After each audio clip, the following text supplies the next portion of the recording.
Tervetuloa katsomaan englannin kielen esittelyvideota. Minä olen Atte Siira ja kanssani täällä tänään on yliopiston lehtori Andrew Paddison sekä englannin kielen opiskelija Joel Loukkola. Tervetuloa mukaan. Kiitos. Me kaikki olemme opiskelleet englantia, mutta mitä englannin opiskelu täällä yliopistossa tarkoittaa ja mihin sillä pyritään? Thank you, Ate. That's an interesting question.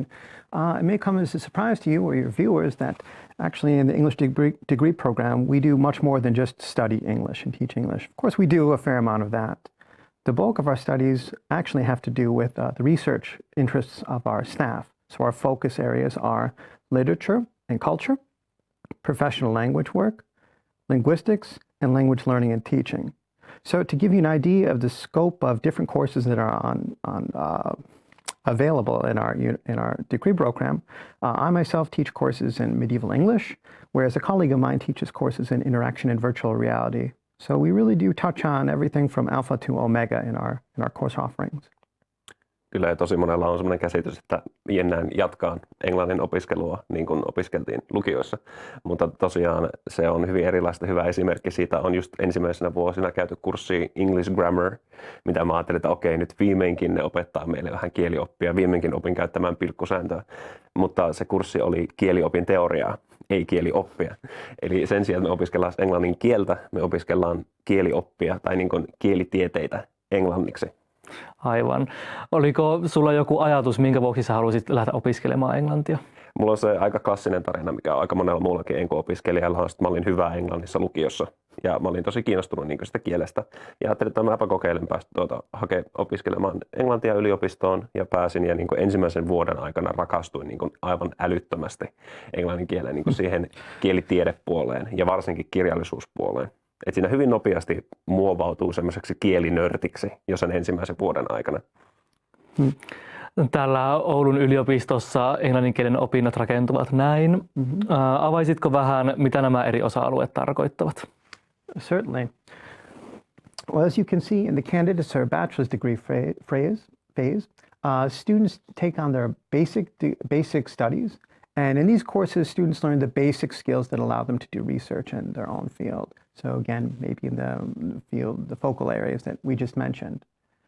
If we move on to the master's phase, kind of misspoke there, but the advanced and intermediate level skills courses are set between the bachelor's phase and the master's phase. And in these courses, students are free to pursue the particular fields of interest that they like. So the end goal is that by the end of the studies, the students will be an expert in a particular field of study of their choosing. Maybe it's also worth noting that in our degree program, fully more than half of the study points are dedicated to courses in minor studies or other studies. So our students are quite free to choose other things that interest them. These might be other languages, but many of our students go on to study business or even technology as minors. So really, sky's the limit for our students in terms of what they can study within the English degree program. Joel, missä vaiheessa opintoja sä oot tällä hetkellä? Mulla just alkoi 4. vuosi, eli just sain kandidaatin tutkinnon purkkia ja rupesin aloittelemaan maisterin tutkintoa tässä. Joo. Niin kuin Andrew sanoikin, kursseja voi valita hyvin paljon. Mitä kursseja sulla on tällä hetkellä käynnissä? Kyllä, ja se on tosi kiva, että saa tosiaan rakentaa sen oman tutkintonsa sen oman kiinnostuksen alueen puolelle. Eli tällä hetkellä mä en oikeastaan opiskele mitään muuta kuin kirjallisuutta, kun mä kiinnostuin sitä niin paljon ensimmäisen vuoden jälkeen. Niin kaikki mun kurssit enkun puolelta on pääasiallisesti kirjallisuuden liittyvää, ja mitä kaikkea enkun puolella pystyy kirjallisuudessa opiskelemaan on psykoanalyysiä kirjallisuuden kautta, lastenkirjallisuutta, kauhukirjallisuutta, Shakespearea, runoutta. Löytyisi tosi paljon kaikenlaista erilaista ja puhumattakaan siitä, että mitä pystyy opiskelemaan, jos ottaa vaikka kirjallisuuden sivuaineeksi, niin kuin mä tein. Eli siihen saa tosi laajan käsityksen myös siitä pienestä osa-alueesta, mihin itsensä sijoittaa. Onko sulla joku kurssi, mitä odotat aivan erityisesti?